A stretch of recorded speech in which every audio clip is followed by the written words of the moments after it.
I grew up in a family that from the outside seemed like the epitome of perfection. We lived in a grand mansion in one of the city's wealthiest neighborhoods, where tree-lined streets led to sprawling estates with gleaming black iron gates and meticulously manicured lawns. Our house had it all: a large swimming pool in the backyard, a private movie theater, and a garage spacious enough to accommodate my father's 3 luxury cars. My father, Andrew Callahan, was a successful entrepreneur who built his company from the ground up, turning it into a leading firm in the financial investment sector.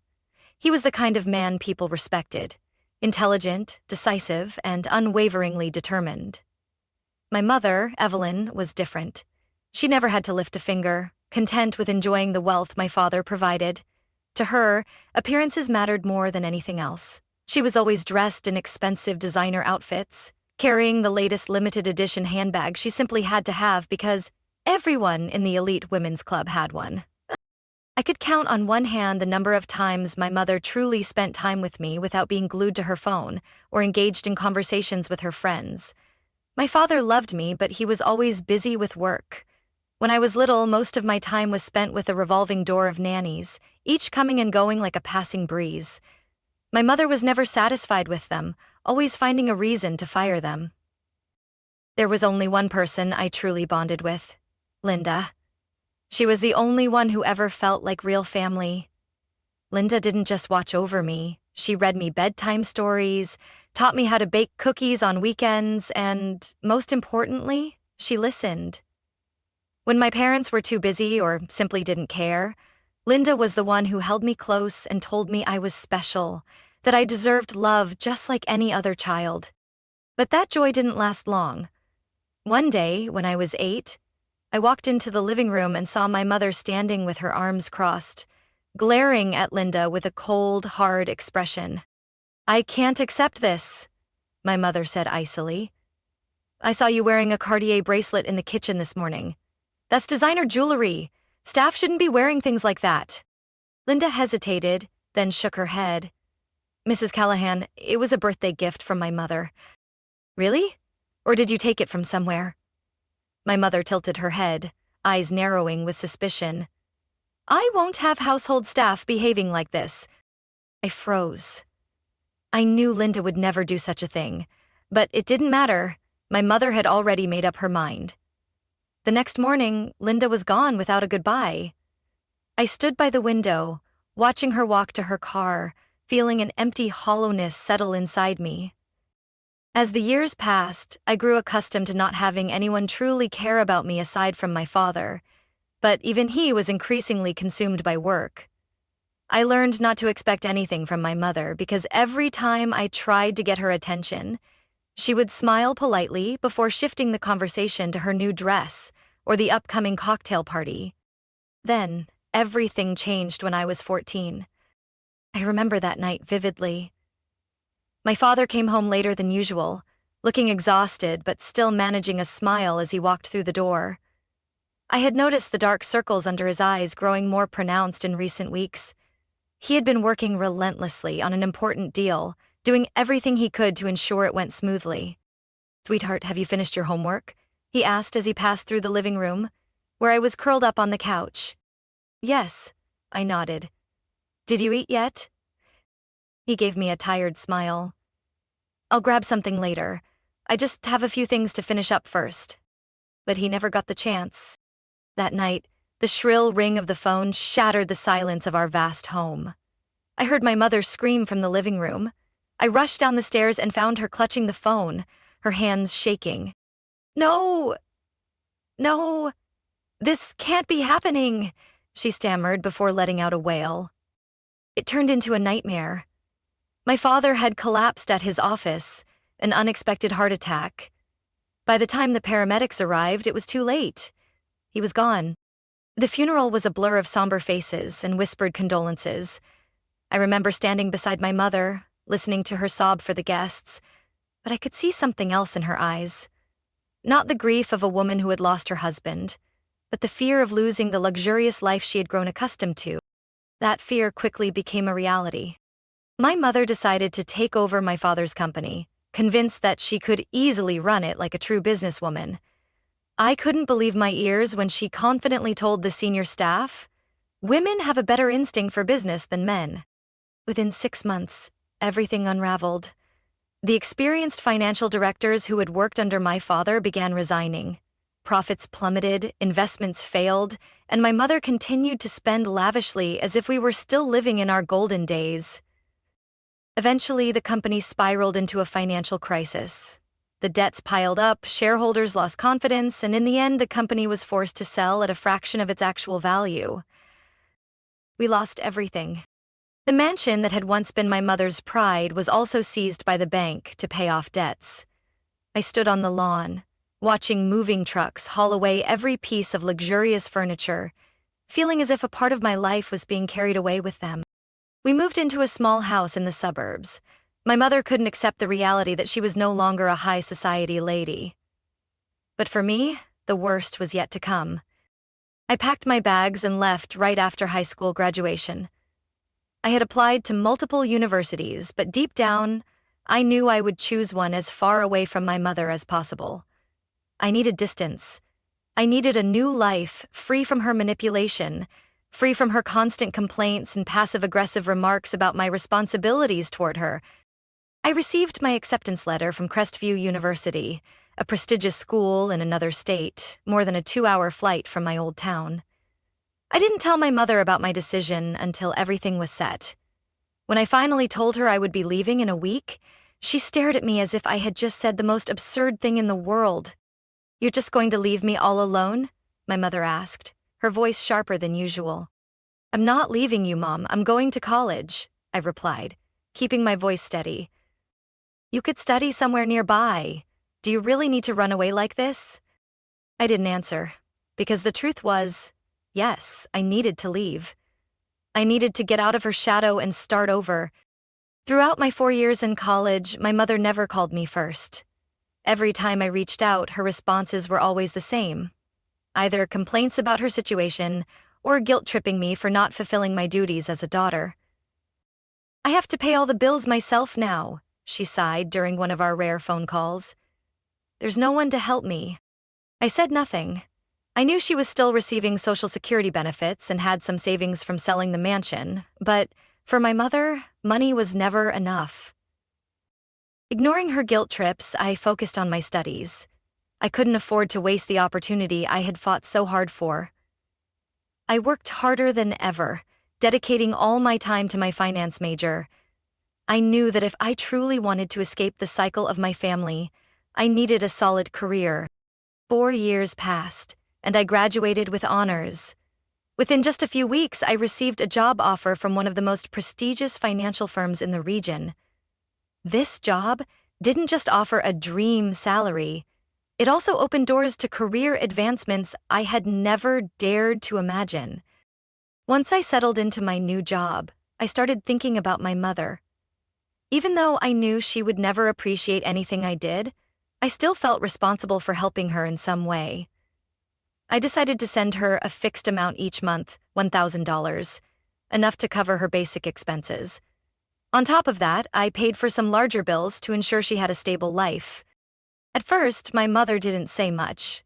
She simply accepted the money I sent. But over time, I noticed a slight change in how she treated me. Her phone calls became less accusatory. Instead, she started inviting me out to dinner whenever I visited home. We chose small restaurants, places she never would have stepped into when she was wealthy. For the first time in years, I felt like we could actually talk without wealth and social status clouding our interactions. I thought that maybe over time, my mother had come to accept reality. But I was wrong. Her 55th birthday came as a complete surprise. I'd never received a formal invitation, just a short text from her. "Are you free Saturday night? I want to have a small dinner." I smiled when I read it. Though my mother had never been one to express gratitude, at least she wasn't making unreasonable demands. I assumed she simply wanted a small family gathering. That evening, as I stepped out of my car at the address she had sent, my heart sank. The restaurant in front of me was one of the most extravagant in the city. Crystal chandeliers sparkled overhead, uniformed staff stood attentively at the entrance, and luxury cars filled the valet lot. I walked in, an uneasy feeling settling over me. When the host led me to the private dining area, I nearly couldn't believe my eyes. At least 30 people were scattered around elegantly draped tables. Not just family members, but also my mother's friends, people I had never met. They were all laughing, sipping expensive wine. My mother approached me, arms outstretched, beaming. "Jenna, I'm so happy you're here." I stood still, my breath growing heavy. "Mom, what is this?" "My birthday party," she said as if it was the most obvious thing in the world. I glanced around. Lavish dishes were being served, bottles of high-end wine glistened under the light. The only thing I could think about was the bill at the end of the night. "I booked everything in advance," my mother continued cheerfully. "You don't have to worry about a thing, just enjoy." A cold chill ran down my spine. "Did you tell me about this?" She frowned slightly, a hint of irritation crossing her face. "Jenna, don't make a big deal out of this. You're my daughter. You always pay for our dinners. What's the difference?" I looked at my mother for a long time, and for the first time in my life, I realized she had never changed. Even after losing everything, she was still the same person, the one who always assumed I was responsible for her, that my money was hers. I took a deep breath, reached into my purse, pulled out $200 and placed it on the table. "This is my share." My voice was strangely calm. "The rest is on you." The room suddenly fell into a tense silence. The guests around us stopped talking, their eyes filled with curiosity. My mother stared at me in shock. "Jenna, what are you saying?" "I'm not paying for this dinner," I stated clearly. "If you wanted to throw such a grand party, you should have told me beforehand. You can't just assume I'll cover everything." She stood frozen, then her expression shifted to anger. "You are so ungrateful," she nearly shouted. "After everything I've done for you?" I didn't respond. I simply turned around and walked out of the noisy dining room, leaving behind the murmurs and whispers. This time, I wasn't coming back. I returned to my hotel, locked the door, and collapsed onto the bed. I didn't turn on the lights. The only glow came from the city outside, the towering buildings shimmering in the night, as if whispering about the life-altering decision I was about to make. I picked up my phone, took a deep breath, and started typing the steps that would change everything. First, I opened my banking app and canceled the automatic $1,000 monthly transfer to my mother. I watched the confirmation screen, feeling a weight lift off my shoulders. Next, I called the dealership where I had bought the Lexus for her 2 years ago. "Hello, this is Jenna Callahan. I need to reclaim a vehicle under my name. Can I arrange for a tow truck to pick it up within 24 hours? "Of course, Miss Callahan," the employee replied professionally. "We'll send a driver to retrieve it first thing in the morning."